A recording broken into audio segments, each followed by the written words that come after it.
ఇదంతా కూడా ఏమవుతుందంటే గ్యాస్ తోటి చాలా సంబంధించినటువంటి ప్రాంతంలో అన్నీ ఇగో ఇట్లా దర్శనమిస్తున్నాయి. ఏది గ్యాస్ లేక. ఇక ఇరాన్ అండ్ ఇజ్రాయెల్ ఇప్పుడు 48 గంటల ట్రంప్ టైంతో చూసుకుంటే ఇప్పుడు ఇంకా దీనిపైన ఎఫెక్ట్ పడేటువంటి అవకాశం ఉంటుంది.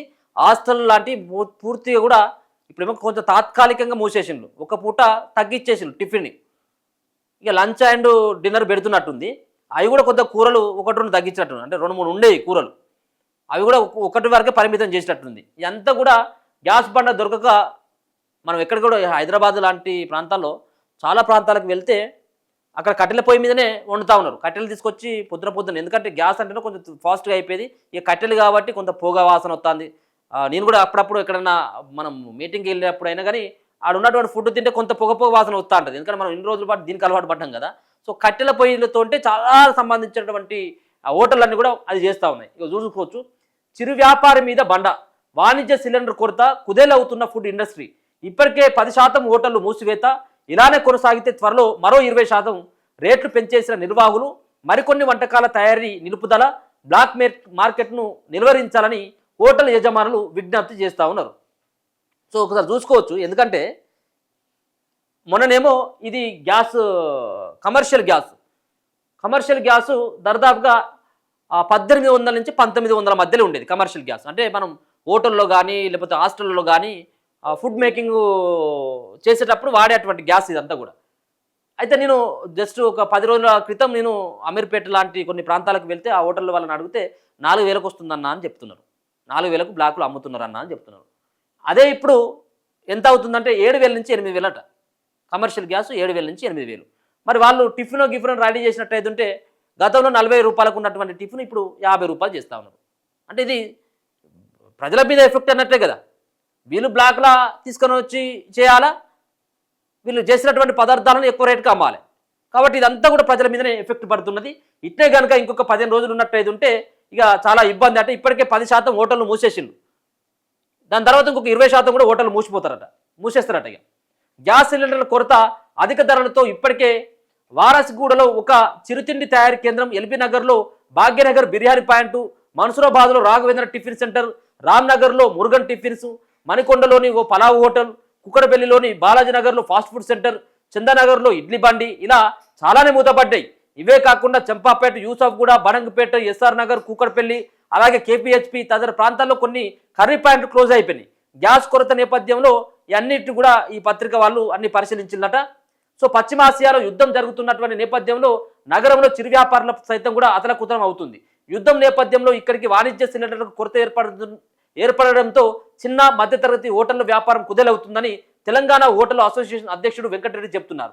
కమర్షియల్ ఎల్పీజీ లోటు వల్ల 10 రోజుల్లో నగరంలో సుమారు 7 నుంచి 10% చిన్న చితక టిఫిన్ సెంటర్లు, చిరుతిండ్ల తయారీ కేంద్రాలు మూతపడినట్లు వాళ్ళు చెప్పడం జరిగింది. ఇదే పరిస్థితి మరికొద్ది రోజులు కొనసాగితే అది 20 నుంచి 25% కూడా పెరగొచ్చు అంటున్నారు. ఏది ఇట్లే కనుక ఇట్లా పెరుగుకుంటూ పోతే 20 నుంచి 25%, ఇక 10-15 రోజులలో 25% అంటే ఇక నెల రోజులు కనుక ఇంకా యుద్ధం ఉన్నట్టయితే ఉంటే కొలాప్స్, గ్యాస్ సిలిండర్లు ఉండవు. ఇక ఇక చాలా చోట్ల ఏమవుతుందంటే ఈ ఎలక్ట్రికల్కి సంబంధించినటువంటి ఉంటాయి కదా, ఎలక్ట్రికల్కి సంబంధించినటువంటి రైస్ కుక్కర్లు కావచ్చు, ఎలక్ట్రికల్ స్టవ్స్ కావచ్చు, వీటన్నిటి పైన ఇప్పుడు జనాలంతా కూడా ఆధారపడుతున్నారు. ఇప్పుడు మీరు బోండి ఎలక్ట్రికల్ సంబంధించినటువంటి రైస్ కుక్కర్లు కానీ మిగతా కొన్ని స్టవ్స్ ఉంటాయి కదా, వాటికి విపరీతమైనటువంటి వాటి కూడా రేటు పెరిగిపోయింది. నో స్టాక్ బోర్డులు ఉంటా ఉన్నాయి. ఆ షాపింగ్ సంబంధించినటువంటి ఆ షాపుల ముంగట ఎవరు కూడా అడగొద్దు ఎలక్ట్రికల్ రైస్ కుక్కర్లు కానీ ఎలక్ట్రికల్ సంబంధించినటువంటి ఆ మిషన్స్ కానీ ఎవరు కూడా అడగొద్దు, లేవు ఆల్రెడీ అని చెప్పేసి ఒకరొకరైతే 4-3 ఆర్డర్ పెట్టుకుంటా ఉన్నారట. ఏమో కథ అయ్యేటట్టుగా ఉందని. కాబట్టి మొత్తం అంతా కూడా దానిపైన ఆధారపడుతున్నారు.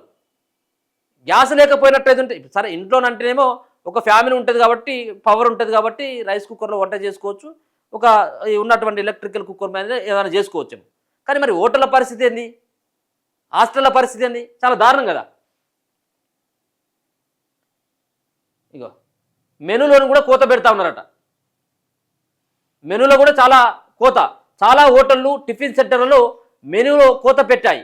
గ్యాస్ కొరతతో కొన్ని టిఫిన్ సెంటర్లో పూరి, సాంబార్, చపాతి, వడ, వెజిటేబుల్ బిర్యానీ, బేస్బెలాబాద్ వంటి పదార్థాలు వండడం లేదట. పాత నగరంలో నయాబ్ హోటల్లో పాయా షర్వా, సాగ్ పూరి, చైనీస్ వంటకాలు, ఇతర వేపులు తయారీ ఆపేసినట్టు నిర్వాహకులు చెప్తా ఉన్నారు.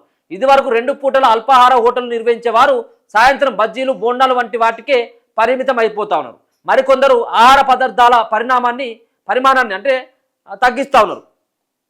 ఇలా అయితే నడపలేం.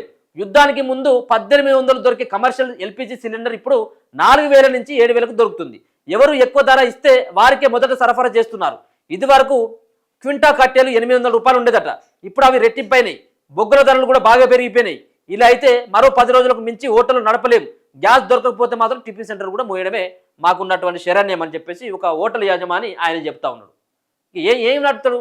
1800 నుంచి 7000కు వచ్చింది, 4 ఇంతలు పెరిగిపోయాయి. ఏం వంటలు చేస్తాడు, ఏం అమ్ముతాడు? వీళ్ళు 100 రూపాయలు టిఫిన్ పెడితే మరి తినటోడు కావాలి కదా. మరి ఇగో ఉపాధి అవకాశాలకు గండి. సిలిండర్ల కొరత మరింత తీవ్రమైతే నగరంలో చిన్నా చితక మెస్లు, హోటళ్లు మూతపడే ప్రమాదం లేకపోలేదు.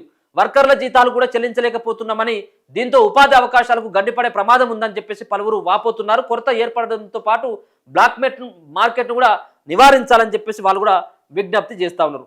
సో ఇది దయచేసి మరి ఇప్పుడు ఎందుకంటే ట్రంప్ ఏమో హెచ్చరిస్తూ ఉన్నారు దాన్ని తెరవమని చెప్పేసి, హార్మోజ్ జలసంధిని. వాడేమో తెరవనని వాడుకున్నాడు. ఇప్పుడు అది ముగింపు అయితే మాత్రమే ఏమైనా చిన్న చిత్తగా వ్యాపారులు బతికేటువంటి పరిస్థితి ఉంటుంది. ఉన్నటువంటి ఫ్యామిలీలలో కూడా ఉంటుంది ఇబ్బంది, ఎందుకుండదు? అందరికీ ఎలక్ట్రికల్ కుక్కర్లు లేకపోతే ఎలక్ట్రికల్ సంబంధించినటువంటి ఆ మిషన్లే ఉండేవి కదా.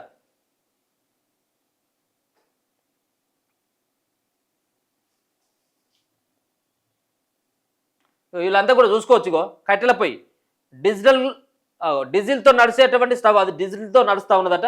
ఇక కుక్కడిపల్లి శాంతినగర్ ఇండక్షన్ స్టవ్ పై తయారు చేస్తూ ఉన్న ఇండక్షన్ స్టవ్ ఇది. ఇక ఇక్కడేమో నైవ్ హోటల్లో కట్టెల మీద, షాగోష్ సంబంధించినటువంటి పెద్ద పెద్ద హోటల్లో కూడా ఇప్పుడు కట్టెల పొయ్యి మీద నడుస్తూ ఉన్నది, చూసుకోవచ్చు. ఇక ఓ హోటల్లో బొగ్గుల పొయ్యి మీద వీళ్ళు ఇక్కడ పూరి వండుతూ ఉన్నారు. వీటికి కూడా చాలా పెరిగిపోయినాయి రేట్లు. ఇది మన ఇండక్షన్ స్టవ్లతో పాటు కొన్ని ఎలక్ట్రికల్ సంబంధించినటువంటి ఆ పరికరాల పైన కూడా. ఇక ఫుడ్ డెలివరీలు కూడా పడిపోయినాయి. ఇప్పుడు ఆర్డర్ చేస్తే వచ్చేట్టు కూడా పరిస్థితి లేదు. ఏ హోటల్ పోతాడు? చాలా హోటళ్ళు మూసినాయి కాబట్టి మనం అనుకున్నటువంటి హోటల్లో ఆ ఫుడ్ ఉండట్లేదు, అవి కూడా ఆగిపోయిందట.